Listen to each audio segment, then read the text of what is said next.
People, welcome back to Politics Watch. This is Sir P. Now, you might have heard already that the judge has ruled that Tesha Miller does in fact have a case to answer, right? So she's not throwing out the case, right? And people, I'm going to do something unprecedented right now. Today I'm going to put my viewers and subscribers on the stand. Well, not understand, but in that courtroom. I'm going to put every single one of you in the jury box. I'm going to ask you a question and I want people to be honest with themselves. Don't worry about trying to prove how much morals and values you have right now. Just be honest, people. I'm expecting at least 200 comments on this video, at least. Because I need you to answer something right now, people. I want you to imagine you're in that jury box and you've heard the case against Tesha Miller. You've heard the testimony of Ratty. You've heard the inconsistencies. You've heard Bert Samuels pick apart Ratty's statements, make him look like a liar. You've heard that Ratty is a serial killer. Can't even give you a number on how much people him dash with. You've heard all of that. But then you also know who Tesha Miller is. You've heard about Tesha Miller. You've been hearing about him for years.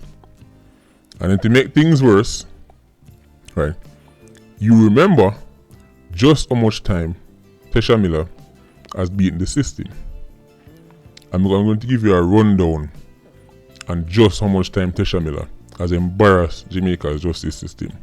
People, you're in the jury box. Listen to Tesha Miller's track record before you tell me how you would cast your verdict. Listen up, people. Tesha Miller, from way back, right? From way back in about 2004, Tesha Miller was charged for murder of a man named John Horton on Spanish Town Road. He was supposed to go to trial. He was supposed to go to prison. He bust the case. Reason for busting the case was insufficient evidence. Then there was a 2005 triple murder of Orion Jackson, Jeffrey Johnson, and Nicole Allen in Britain, St. Catherine.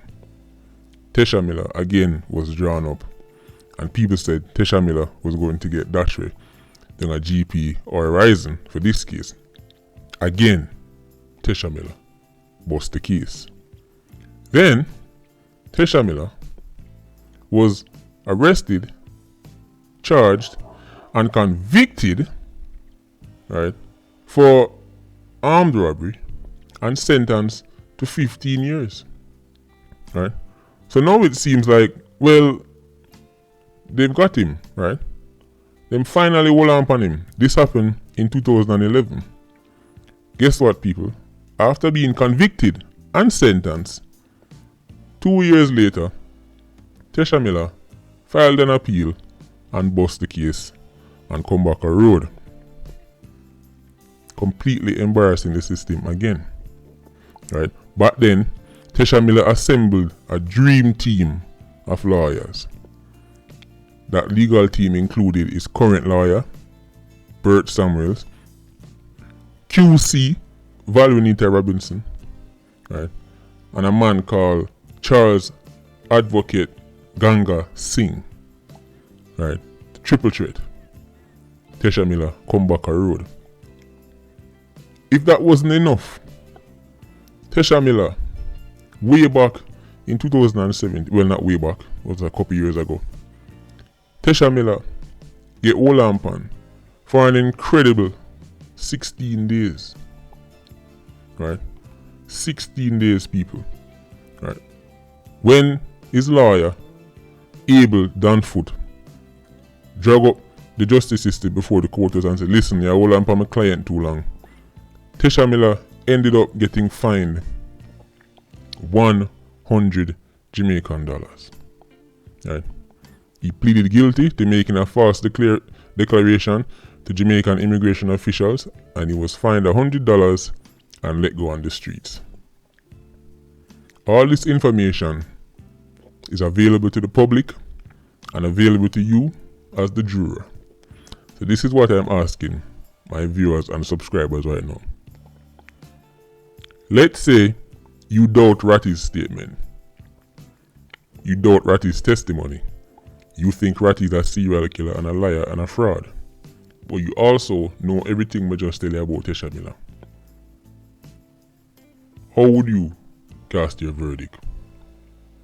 Guilty or not guilty? Be honest, people. Go in the comment section. Remember, let me make it clear again. You doubt Ratty because his statements are proven to be inconsistent, right? And this is a self-confessed serial killer who got an extraordinary plea bargain deal.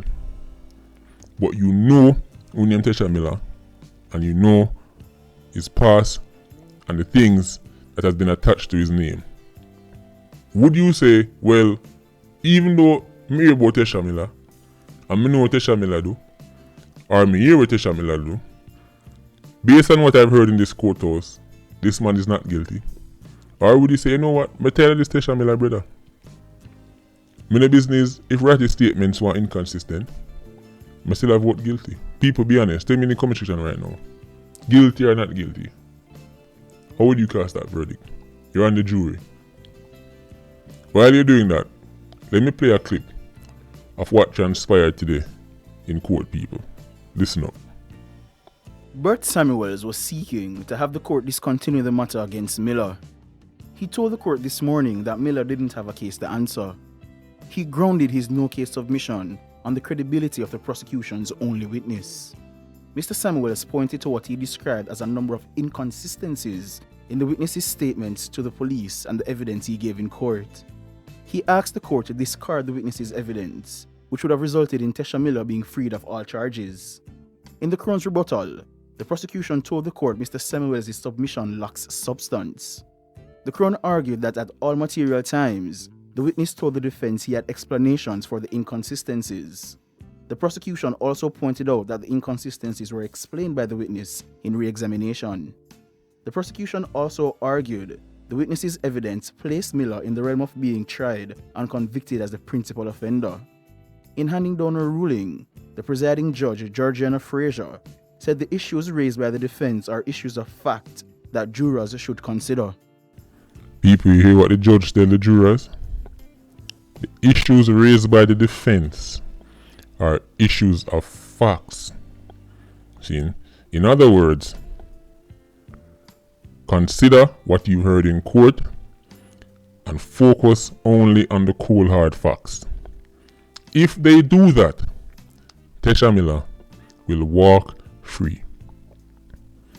Based on what is presented. Yes, you can say, Sir P, everybody knows Tesha Miller done. I have never disputed that. I've been telling you Tesha Miller is done long before this trial even starts. However, we're talking about courthouse business. If the jurors look purely based on what is presented in court, Tesha Miller will walk free. But understand this, people, the reason why I gave you the scenario earlier is because jurors are human beings. And jurors are ordinary citizens. And jurors would have hear man name a call upon this, and man name call upon that. And jurors would have know say man boss case 3, 4, 5 times already. And they might say, you know what? Yes, there are inconsistencies with Ratty's statement. Yes, Ratty is not exactly the most moral citizen in the world. But Tesha Miller have to go sit down on the horizon. Tesha Miller have to go get thrown behind bars. And if that side takes over, that is how Tesha Miller will be found guilty. Not based on what we've heard in this trial. Sorry, people. I'm looking at it purely from a legal standpoint. I'm not going to see how it turn out. I hope everybody tell me if they are guilty or not guilty, let me that go.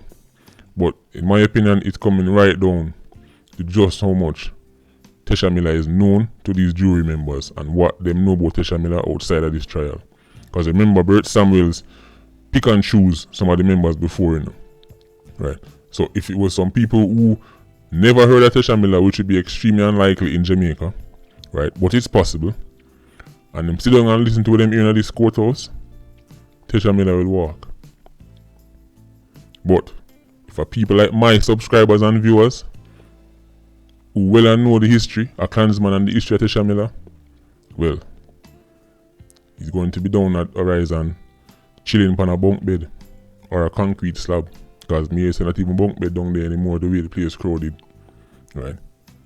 Patreon squad, big up on yourself. Please like, comment and share the video. Bless.